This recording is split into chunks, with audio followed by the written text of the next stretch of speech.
Vamos dar início à nossa terceira videoaula que vai falar sobre os procedimentos de aplicação. A gente já viu os procedimentos de preparação da sala, de recepção aos candidatos e agora a gente vai falar realmente dos procedimentos que precisam ser realizados durante todo o período de aplicação. Antes de falar sobre esses procedimentos, é importante ressaltar alguns comportamentos. Os fiscais, eles não podem comer nem tomar cafezinho dentro da sala em frente aos candidatos.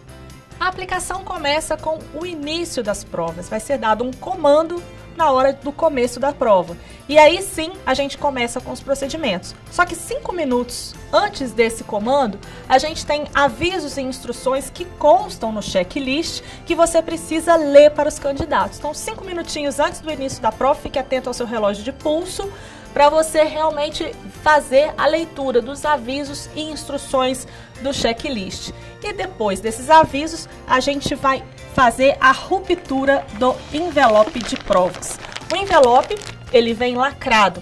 Esse é um sistema de segurança e os candidatos precisam atestar que esse malote estava íntegro e estava lacrado. Então, por causa disso, você vai mostrar para toda a turma que o envelope estava lacrado e vai fazer a ruptura deste malote. Depois que você fizer a ruptura deste malote, você vai pegar a assinatura de 2 testemunhas na sala, na ata de aplicação.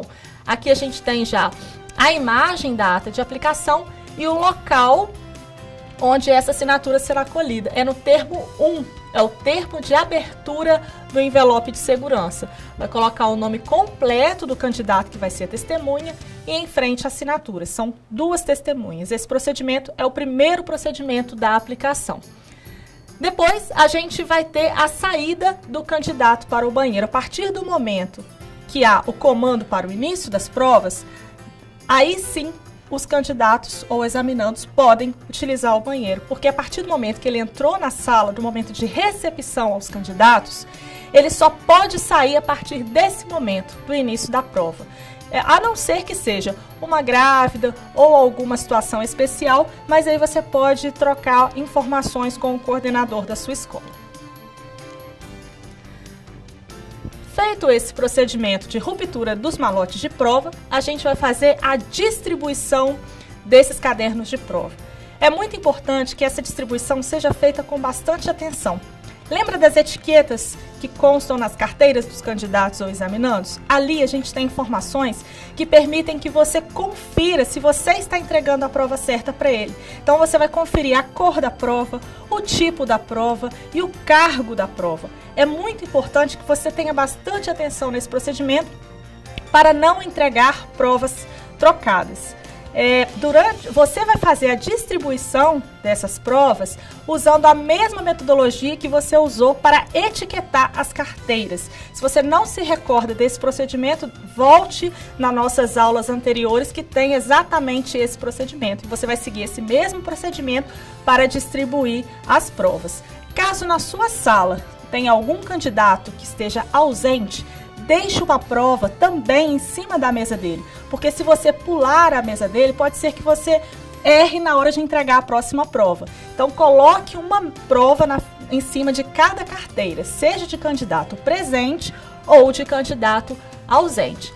Assim que você terminar a distribuição dessas provas, você vai ler mais uma instrução que consta no seu checklist. Essa instrução que você vai ler, ela vai pedir aos candidatos que façam uma segunda conferência, porque você já tem que conferir, mas agora os candidatos também precisam conferir se você entregou a prova certa, conferir o tipo, a cor e o cargo da prova. E aí você vai autorizar o início das provas. Quando você distribui as provas viradas para baixo. E só a partir do momento que você autoriza o início das provas é que eles podem virar e começar a fazer as provas. Começou a prova, a gente vai então falar sobre a importância do cartaz de controle de tempo. Esse cartaz ele precisa estar junto com os outros em local de boa visibilidade e a partir do momento que você autorizou o início da prova, você vai olhar no seu relógio que horas são exatamente. E aí vai colocar esse horário como o horário de início. Vamos imaginar um concurso ou um exame que comece às 8 horas da manhã. E aí você gastou 5 minutos para poder fazer essa distribuição das provas, ler as instruções e autorizar o início das provas. Então o início da prova vai ser 8h05 na sua sala. Mas pode ser que na sala ao lado da sua, a pessoa tenha gastado 3 minutos. Então na sala ao lado, o início da prova será 8h03.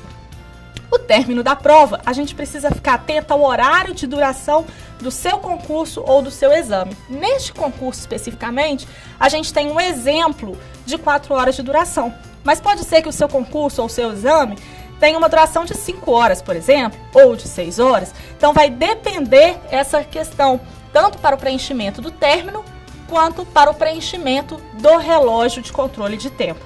Então, se ela iniciou às 8h05, você vai ver quanto tempo vai durar e vai colocar o término com 5 minutos adicionais. Então, se a prova terminaria ao meio-dia, se você começou 8h05, ela vai terminar meio-dia e 5. Então, você tem que considerar no término o tempo que você gastou para esses procedimentos iniciais. E aí, a gente tem 2 horários que também são relevantes. É o horário que o candidato já pode sair da sala sem portar o caderno de prova e portando o caderno de prova. Esses horários, eles são determinados e eles não precisam considerar esses minutinhos que vocês consideraram para o término. O horário que consta em seu checklist é fixo. Todas as salas vai poder sair sem o caderno de prova e com o caderno de prova exatamente no mesmo horário.